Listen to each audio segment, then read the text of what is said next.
Le fonds Mandarine Valeur, eh bien, c'est le fonds que vous gérez, Johan Saléron. Donc vous êtes gérant chez Mandarine Gestion. D'abord, vous allez nous présenter ce fonds Mandarine Valeur. Oui, alors donc c'est un fonds d'action européenne avec un biais plutôt grande valeur, parce qu'on regarde uniquement les valeurs de plus d'1 milliard de capitalisation boursière. Alors le biais de ce fonds, donc c'est un fonds value, à savoir donc on va aller s'intéresser uniquement aux valeurs qui nous semblent être décotées, tant en termes de valorisation qu'en termes de rentabilité. Et ensuite on va aller sélectionner environ entre 30 et 40 valeurs à partir du moment où on a identifié ce qu'on appelle un catalyseur, un élément qui va nous faire penser que la société va pouvoir retrouver ses niveaux de rentabilité et de valorisation de milieu de cycle. Alors, vous parlez sur les valeurs européennes, sur les actions européennes. Comment est-ce que vous allez sélectionner ces valeurs ? Alors, donc la première étape, c'est tout d'abord un filtre quantitatif pour pouvoir réduire notre univers d'investigation. Donc, je vous le disais, c'est pour aller s'intéresser uniquement aux valeurs qui présentent une certaine décote par rapport à leur ratio historique.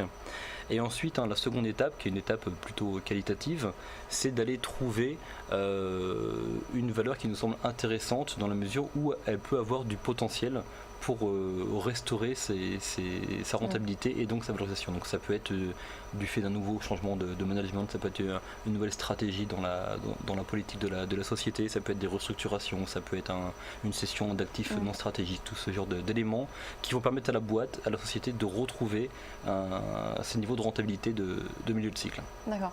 Donc il y a ce côté en effet, donc restructuration, renouvellement on va dire du management, ce genre de choses. Est-ce qu'il y a indépendamment de ce facteur-là, de ce critère-là, est-ce qu'il y a d'autres critères que vous allez surveiller ?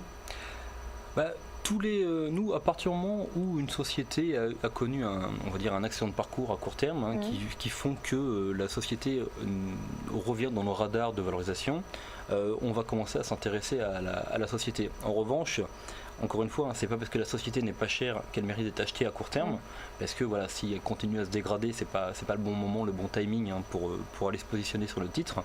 Donc encore une fois, nous, l'intérêt, c'est d'aller vraiment identifier des changements de rupture dans le management de la société qui nous font penser que les points bas ont été atteints et que enfin la société va pouvoir s'améliorer. D'accord. Donc ça veut dire que vous allez miser donc sur ces valeurs-là qui ont un potentiel de rebond, qui ont été décotées et qui finalement peuvent rebondir. Vous avez combien de lignes aujourd'hui en portefeuille ? Alors aujourd'hui, on doit avoir environ 38 lignes en portefeuille. C'est tout le temps un fonds qui est assez concentré entre 30 et 40 lignes. C'est beaucoup de convictions fortes. Donc le poids des lignes au portefeuille correspond au potentiel de revalorisation. Par exemple, un titre en portefeuille de 5% correspond à un potentiel de 50% de revalorisation, ce qui veut dire que nos principales lignes correspondent à nos plus fortes convictions du moment en termes de potentiel d'amélioration boursière. Aujourd'hui, quelles sont vos principales convictions ? Alors aujourd'hui, vous retrouverez dans Mandarine Valeur, dans les 10 principales lignes, quelques titres cycliques. Je pense notamment à du ArcelorMittal, à du Anglo-American, quelques titres qui ont également connu une certaine forme de restructuration. Je pense là à du Veolia.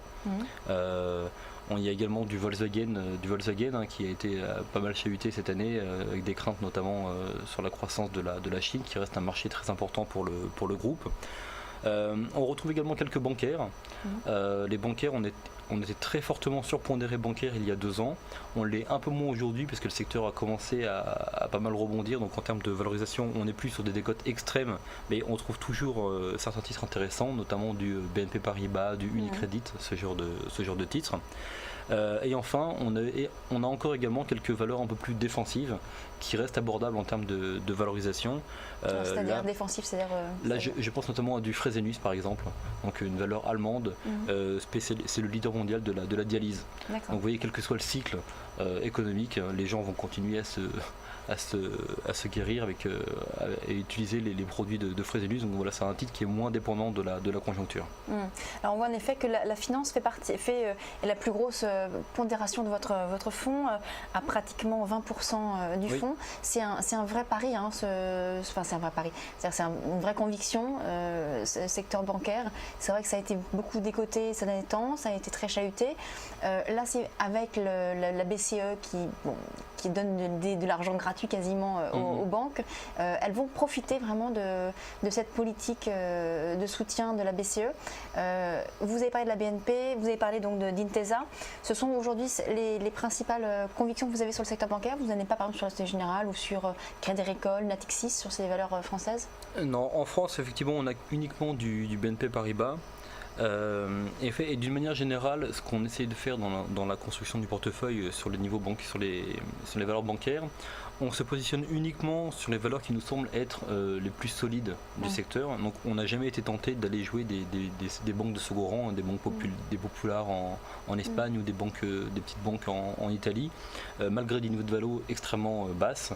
On préfère vraiment rester concentré sur ces banques qui nous semblent être les gagnants de la crise de demain, avec des bilans solides, avec des banques qui respectent d'ores et déjà les contraintes réglementaires exigées par la commission de Bâle. Et en plus, hein, vous le mentionnez, il y a un environnement qui devrait être un peu plus porteur l'an prochain du fait de cette injection de liquidité de la part de la BCE qui devrait permettre à ces banques de continuer à restaurer leur rentabilité. Aujourd'hui, par exemple, un titre comme BNP se traite environ 0,8 fois sa valeur d'actifs. Nous, on a un objectif de environ 1,2, 1,3 fois. Avant la crise, BNP se traitait plutôt sur de l'ordre de 1,6, 1,7 fois. On pense que les banques ne retourneront pas sur ce niveau d'avant la crise, tout simplement parce que en termes de rentabilité, les nouvelles contraintes justement réglementaires font que les rentabilités ne seront pas du même niveau qu'avant la crise. Mais en revanche, des titres comme BNP pour nous a encore environ un potentiel de revalorisation de l'ordre de 30 à 40%. Et les amendes infligées à la BNP n'impactent pas selon vous le potentiel de la valeur? Alors si, ça l'a impacté, notamment sur l'année 2014. BNP a sous-performé l'ensemble du secteur. En revanche, BNP avait une certaine solidité bilancielle qui font qu'ils n'ont pas eu besoin de recourir au marché, d'aller chercher des nouveaux capitaux pour respecter les exigences de ratio de solvabilité. En revanche, ça a un petit peu rabaissé leur ratio core tier 1, ce qu'on appelle. Mais voilà, il y avait un peu de marge, donc ça a impacté négativement le titre sur 2014, mais on espère bien que BNP va pouvoir mettre en avant son business model qui nous semble un des plus solides en Europe pour l'an prochain.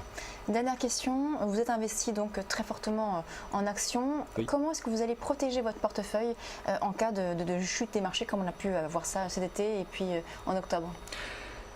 En fait, on ne le protège pas. D'accord. Nous, ce qu'on vend à nos investisseurs, c'est un fonds pleinement investi en actions. C'est pas un fonds flexible, donc forcément, on est corrélé par rapport au marché actions. Donc quand ça monte, nous, on essaie de monter plus que le marché. Quand ça baisse, on essaye, avec notre choix de valeur, d'aller sur des titres fortement décotés qui ont déjà fortement baissé. Ça, c'est censé être un petit coussin à la baisse. Mais forcément, quand les marchés vont connaître des forces à coups à la baisse, le fonds va être impacté parce que c'est un fonds qui reste totalement pleinement investi et donc pleinement dépendant du sens des marchés actions. D'accord. C'est vrai qu'on le voit là sur le graphique, si on peut peut-être l'avoir à l'écran. Vous avez en effet subi la baisse d'octobre fortement, mais bon là vous reprenez à l'instar de l'indice des références, donc le stock 600. Vous pensez surperformer là sur 2015 l'indice des références? Alors écoutez, l'année 2014 a été une de nos pires années, très clairement en termes de performance. Les marchés à partir du mois d'avril-mai se sont concentrés de manière assez monomaniaque sur les valeurs défensives en jetant par-dessus bord toutes les valeurs industrielles cycliques et également les valeurs pétrolières sur lesquelles on est également présent.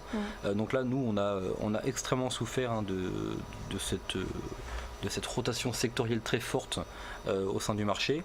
En 2015, effectivement, nous, les titres qu'on a sélectionnés, qu'on a gardés, on reste focalisé sur notre process de gestion. On pense que tous ces titres ont un potentiel de rebond extrêmement fort en 2015. Donc on espère vraiment que le rebond 2015 servira à compenser cette très mauvaise année 2014 qu'on a connue sur les marchés. Donc une surperformance de l'indice en 2015. Merci beaucoup Yoann Soleron, donc gérant de Mandarine Valeurs. On va marquer une courte pause et vous allez rester avec nous pour le débat donc de Direct Gestion.